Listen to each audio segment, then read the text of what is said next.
So a few weeks ago, I made a video talking about my bass collection, all three of my basses. I didn't realize within the month I'd have a fourth bass.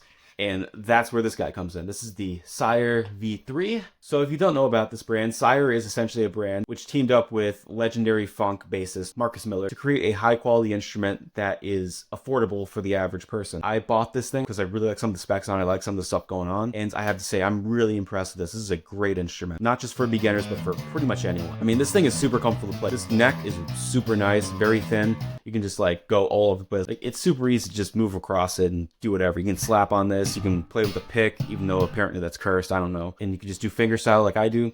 Pickups on this are really good too. These are Sire brand pickups. They're good. And what really makes this bass stand out to me is this preamp. And there are 7 knobs in this bass. The first one is just the volume knob, just self-explanatory, just the volume of the bass. The second knob is tone, it's how bright you want the bass to be.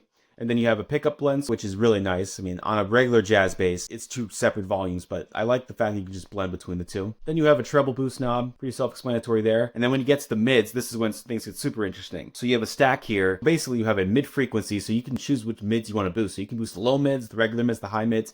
It's like having a 5-band EQ. And then at the bottom, you just have your standard bass boost knob. But yeah, this is a super nice instrument. I really love it. It doesn't feel super uncomfortable when I'm playing. I mean, I'm standing here with the strap right now. This feels really nice. The only like couple of minor complaints I have is I'm not the biggest fan of the tuners. Like, they're not awful, but they just don't feel like super high quality to me. So they might have just gotten like really cheap ones there, but they work. I heard some people say they're terrible. I don't think they're awful, but they work. They're not my favorite. And then a minor concern I have is these knobs right here are plastic, so I'm just worried that eventually there's like a falling off on me. They seem to be holding pretty well right now, so I guess we'll see in the future. If you want a high quality instrument that you're not going to have to pay a bunch of money for, this Sire V3, highly recommend it. And if you want an entirely passive instrument, they have a Sire V5, which is essentially just a standard jazz bass. Definitely check this instrument out. It's gorgeous, it feels nice to play, and it sounds great.